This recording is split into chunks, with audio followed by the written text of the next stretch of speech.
की मनोवृत्ति को इस संसार से जोड़ने का प्रयास करते हैं, जो मन को धीरजता प्रदान करते हैं, जो मन को कहीं न कहीं उस ठहराव की ओर ले जाने का प्रयास करते हैं, जिसके कारण जीवन में स्थिरता कायम हो पाती है। और बहुत सुंदर रूप में इस हरि चर्चा को श्रवण करने का, आशीर्वाद देने का मौका भी मिल रहा था। आइए सत्संग जी, जब ध्यान इस ओर जाता है जहां दास मनोवृत्ति की भी बात कर रहा था, अक्सर हम विचारों में इस बात को श्रवण करते हैं कि बोलो कि अब जरूरत नहीं है, कर्म करते हैं। बेशक ये बात सही है, लेकिन साथ ही साथ इस बात को भी समझना होगा।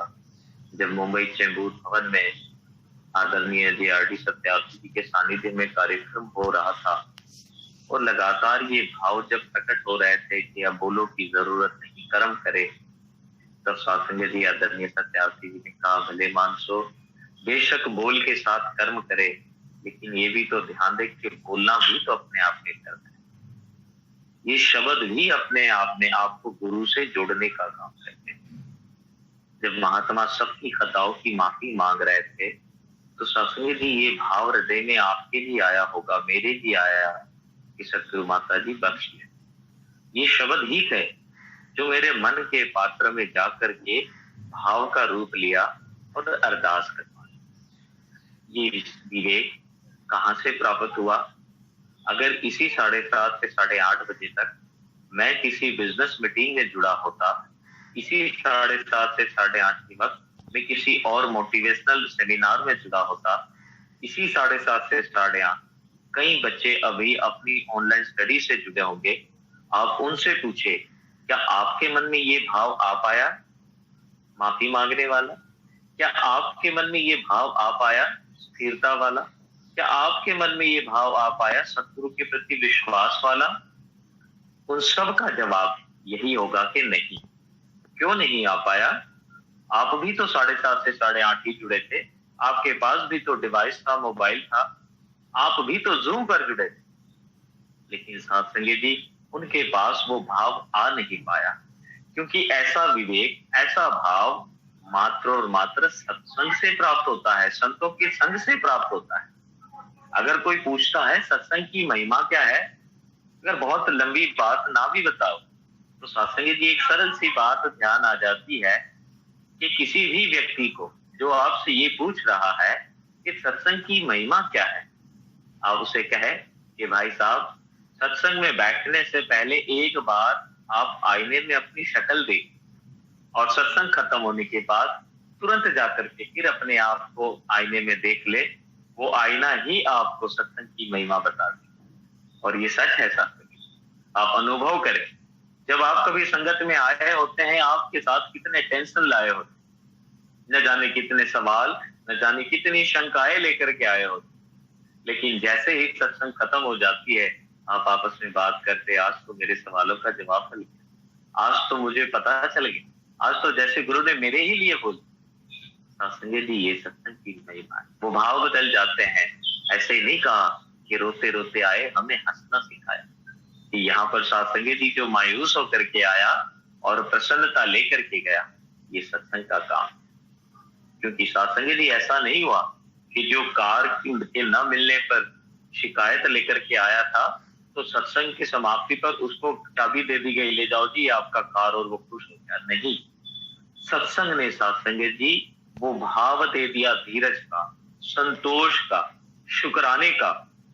कार नहीं दी, लेकिन वो भाव दे दिया जिसके कारण आनंद आ सकता, वो भाव दे दिया जिसके कारण वो असल सुख की अनुभूति कर सकता। ये काम सत्संग विवेक को जागृत कर, और जब विवेक जागृत हो जाता है, फिर वही व्यक्ति अपने आप में हर पल में कुछ ऐसी शिक्षाओं को ढूंढ लेता है जिससे उसका कल्याण होता है। और सत्संग जी ये और कोई नहीं, ये केवल और केवल सत्संग, कोई इंस्टीट्यूट नहीं। आप कितनी भी बड़ी बड़ी दुनियावी बातें कर, लेकिन एक सत्संग ही एक वो जरिया है जहां से इन भावों को प्राप्त कर लिया जा सकता है। सत्संग जी बाबा हरदेव सिंह जी महाराज ने तो बहुत सुंदर बात कही है। उन्होंने कहा सत्संग एक बगिया है जिसका सतगुरु होता माली है। बड़े जतन से हर पत्ते हर बूटे करता खुद रखवाली। सत्संग जी अंदाजा लगा, बहुत गहरे शब्द है। कहा है सत्संग एक बगिया है जिसका सतगुरु होता माली है। अब सत्संग जी जो भी व्यक्ति ये भाव अपने मन में लाता है कि मेरी रखवाली सतगुरु करे, मेरी निगहबानी स्वयं सतगुरु करे, तो उसे इस बात को समझना होगा कि बाबा हरदेव सिंह जी महाराज कह रहे हैं सत्संग ही वो बगिया है जिसका सतगुरु माली बनता है। सबके लिए नहीं कहा। जब तक सत्संग रूपी बगिया में आकर के बैठेंगे नहीं, सत्संग रूपी बगिया में आकर के अपने मन को यहाँ पर ठहराएंगे नहीं, तब तक ये उम्मीद लगाना गलत होगा कि मेरी रखवाली हो सके। क्योंकि सत्संग जी जब सत्संग में आए, कहा क्या है कि सत्संग एक बगिया है जिसका सतगुरु होता माली। अब सत्संग की इस बगिया में बैठे, अब सतगुरु क्या बन गया? माली बन गया। और फिर आगे कहा कि हर बुक्के करता खुद रखवाली। सत्संग दास प्रार्थना करेगा, जो माइक अनम्यूट है कृपा करके उसे म्यूट कर दे। साथ संगत छपरा बिहार जो होस्ट महात्मा का माइक है, बड़ी कृपा जी। दास जहां अपने आप के लिए इस बात को हमेशा कहता है कि जब दुनियावी बातें करनी हो तो एक प्रकार की शांति चाहिए होती है, वातावरण की शांति। लेकिन जब बात आध्यात्मिकता की हो रही हो तब दुगनी शांति चाहिए। दो प्रकार, वातावरण में तो शांति चाहिए ही चाहिए, लेकिन आंतरिक मन में भी शांति होनी चाहिए। और सत्संगी जी जब कोई इस प्रकार से अनवांटेड साउंड्स आते हैं तो अपने आप में जो वातावरण की शांति का खलेल है वो आध्यात्मिक चर्चा में खलेल बन जाता है। इसलिए दास माफी चाहेगा कि दास को ये रिक्वेस्ट करनी पड़ी। तो सत्संगी जी दास जो बात कर रहा था, सत्संग बगिया है, सतगुरु उसका माली। आगे सत्संग जी शब्द में कहा है कि उस पत्ते की, उस बूटे की खुद गुरु रखवाली करता है। अब सत्संग जी अंदाजा लगा ले, जिसके सिर ऊपर तू स्वामी वो दुख कैसे पावे।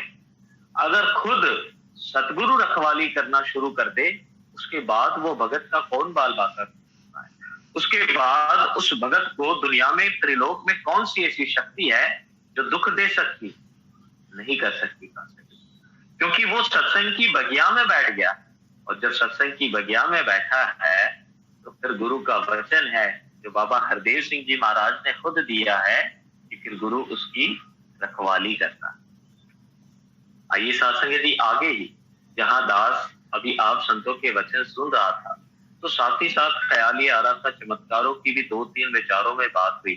कड़वे रीठे को मीठा करने की बात हुई, उसके बाद पानी को चलने में रोकने की बात हुई।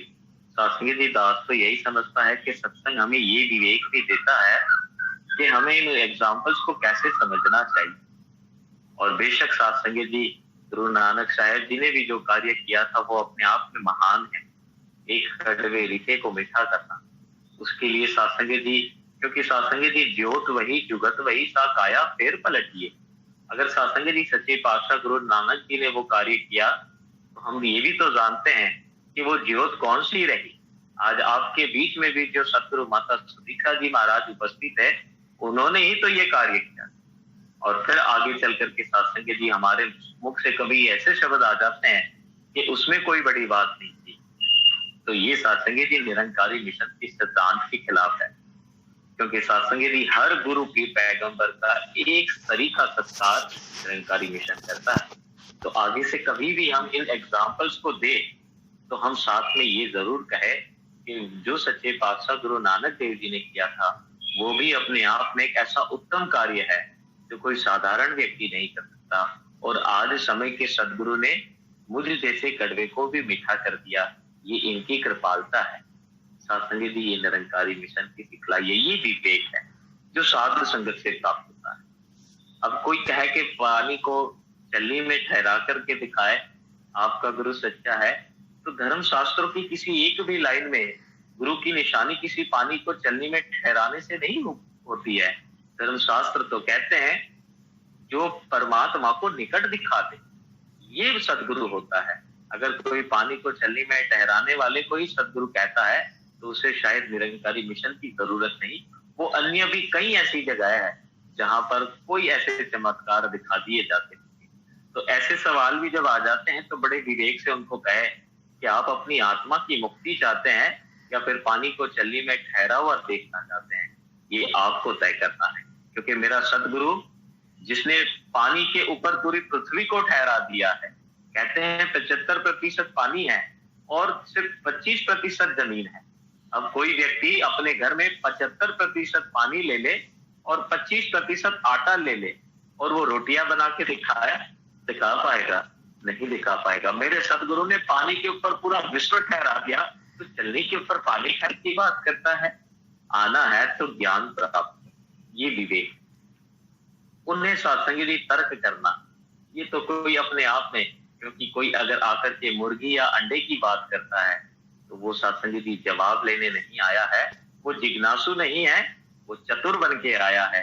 और चतुर्भुज न भावे चतुराई, जो चतर बन के आते हैं, जो चतुर बन के आते हैं, उनके हिस्से में धोखा ही धोखा है, धक्के ही धक्के हैं। फिर उनके मन के पात्र में ज्ञान बैठता नहीं है। तो सत्संगी ये बातें दास ने सुनी तो यही ध्यान आया कि क्यों न इस विवेक का भी जिक्र कर दिया जाए। अब सत्संगी दास जिस बात का जिक्र कर रहा था, सत्संग रूपी बगिया का, आगे बाबा हरदेव सिंह जी महाराज ने कहा कि रहमत वाली खाद है देता, प्यार का जल बरसाता है। सत्संगी जी कितने बारीकी से इसको समझने का प्रयास जब किया गया, निरंकार कृपा करता है। यहाँ पर कहा रहमत वाली खाद है देता, ये नहीं कहा प्यार की खाद देता। कहते रहमत वाली खाद है देता, प्यार का जल बरसाता है। खाद का क्या काम होता है? खाद वृद्धि करती है पौधे की, खाद पौधे को पोषण देती है, खाद ही उसे ग्रोथ का, जो सत्संगी जी हम कहते हैं वृद्धि करना, ग्रोथ इंग्लिश में कहते हैं, वो माध्यम बनती है। अब सत्संगी जी सदगुरु ने कौन सी रहमत वाली खाद दी? ये सत्संगी जी महात्माओं ने कहा है कि सतगुरु के रहम ही है जिसके कारण आज हमारे जीवन में ये परमात्मा आया है। और इसीलिए गुरु सिख कभी भी सतगुरु से न्याय की कामना नहीं करता, वो रहम की कामना करता, रहम मांगता है। महात्माओं ने कहा कि अजल करे ता थर थर कम्मण, ऊंचिया शाना वाले, अजल करे ता बख्शे जावण, मैं जय मुंह काले। कहते हैं सच्चे पातशाह अगर अजल करे तब थर थर कम्मण, कहते हैं अगर तूने न्याय कर दिया तो जिनकी ऊंची शान मानी जाती है वो भी कांप जाएंगे, अगर तूने न्याय कर दिया। और फजल करे ता बख्शे जावन, मैं जय मुंह काले, अगर तू रहम करेगा तो मेरे जैसे, जिनके, ये काले कलर की बात नहीं हो रही है, जिनके चरित्र पर दाग लग गए हैं, जन्मों जन्म के दाग लगे हैं, वैसे भी बख्शे जाएंगे। कब? जब तू रहम करेगा। इसलिए गुरु सिख कभी गुरु के आगे खड़ा होकर के ये नहीं कहता कि अब तो न्याय कर, 40 साल से जुड़ा हुआ हूँ, सत्संग भी कर रहा हूँ, सेवा भी कर रहा हूँ, सिमरन भी कर रहा हूँ, अब तो न्याय कर। गुरु सिख न्याय नहीं मांगता, क्योंकि वो जानता है अजल करे ता था नहीं कोई, फजल करे ता जीवा। वो जानता है कि अगर इसने न्याय कर दिया तो न्याय तो उस चीज का भी होगा जो मेरे मन में। न्याय का मतलब तो एक तरफ है, या तो इस तरफ या तो इस तरफ, दोनों को बरोबर देखना होता है। जानता है कि सच्चे पातशाह मैं दिन भर में न जाने कितनी बार अपने मन से, अपने वचन से, अपने कर्म से वो कार्य कर बैठता हूँ, कहीं का नहीं रहूंगा। इसीलिए गुरु सिख कहता है तू ही निरंकार, मैं तेरी शरण हाँ, मैनू बख्श लो। ये विवेक साधु संगत से प्राप्त होता है। जब ये विवेक आ गया, अब कभी गुरु सिख न्याय की कामना नहीं करेगा, क्योंकि न्याय की कामना शिकायत का रूप ले लेती है। गुरु सिख तो हमेशा कहता है मैनू बख्श लो, मुझे बख्श लो, रहम करो। बाबा हरदेव सिंह जी महाराज भी कह रहे हैं कि रहम वाली ही खाद देता है। और फिर क्या करता है? फिर प्यार, गुनाहों को अनदेखा कर दिया, फिर प्यार का जल बरसा दिया।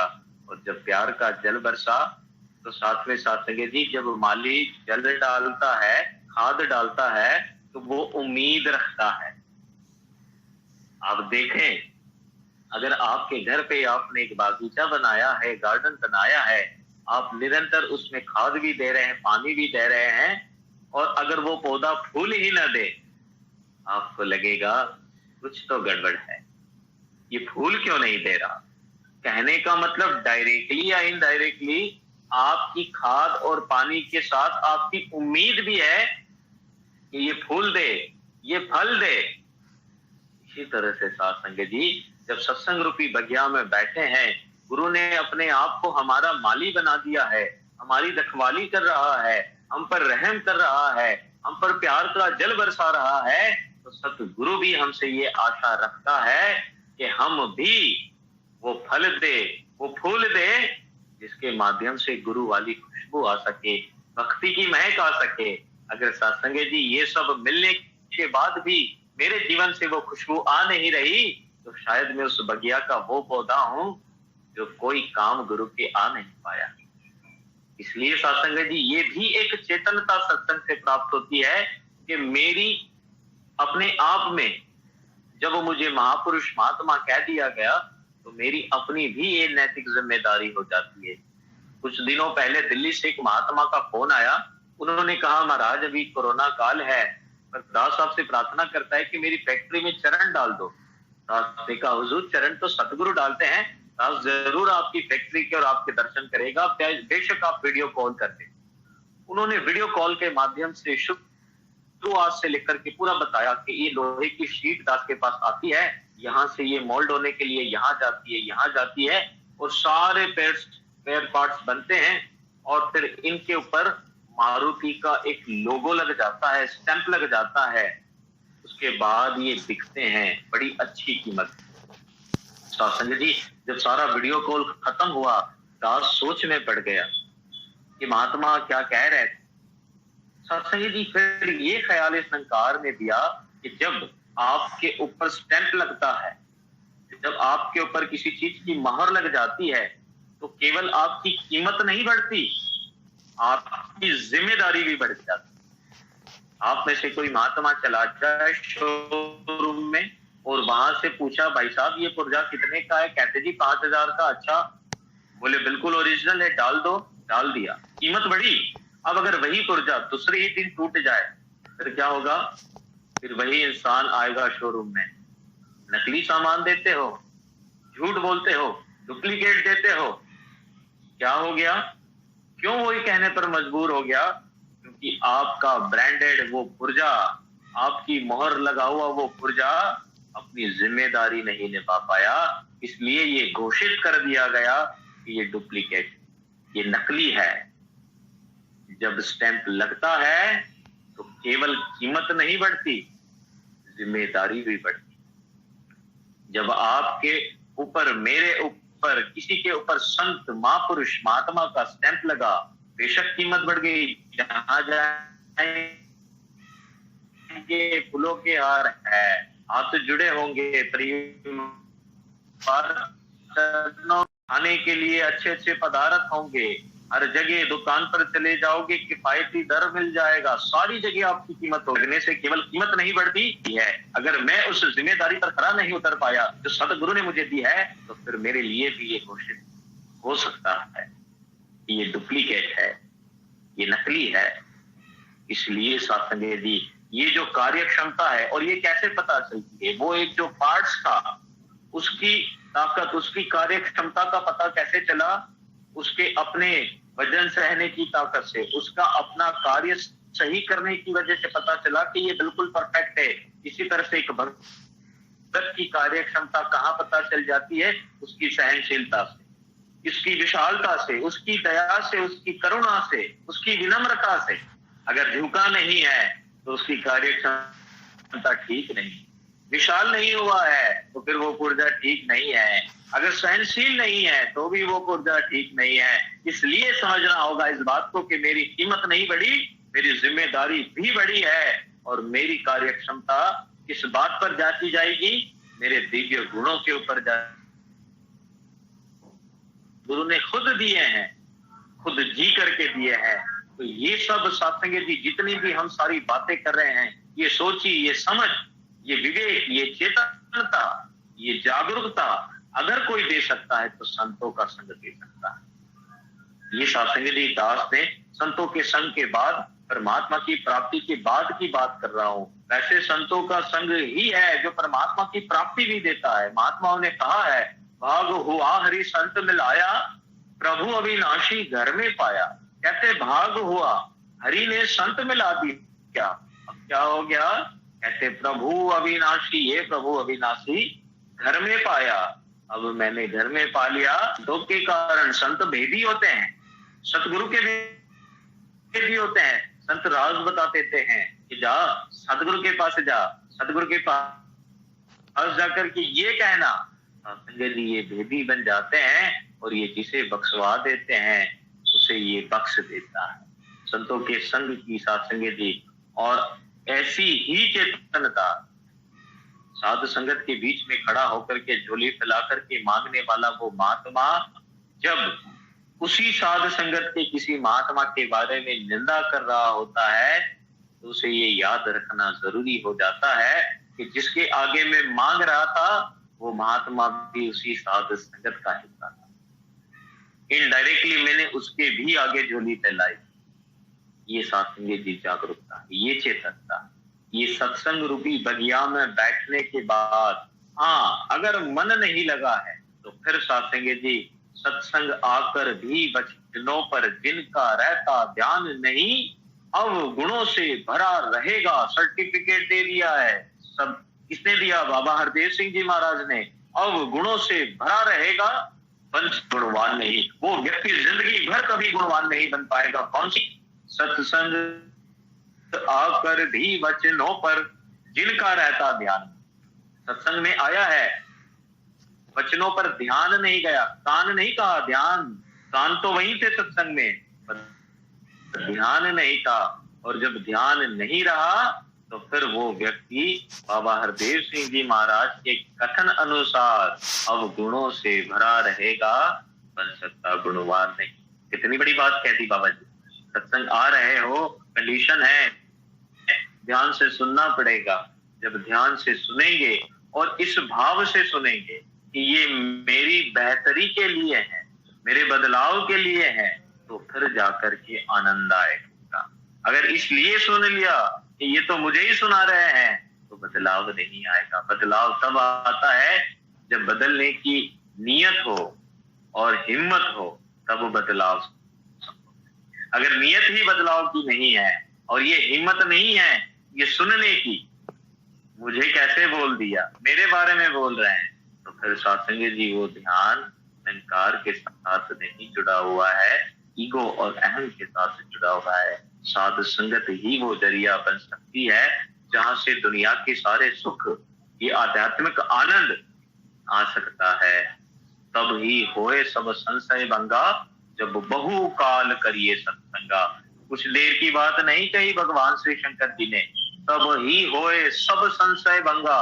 सारे संशयों का भंग तब ही होगा जब बहुकाल बहुकाल बहुकाल करिए सत्संगा। ऐसी साधु संगत की महिमा का बयान महात्माओं का जीवन कर रहे हैं। अपनी बख्श लेना, 1 मिनट आगे दास चला गया है। दास आप सभी के चरणों से एक क्षमा प्रार्थी है। आप सभी के पावन चरणों में आप कृपा करना, दास को आशीर्वाद देना।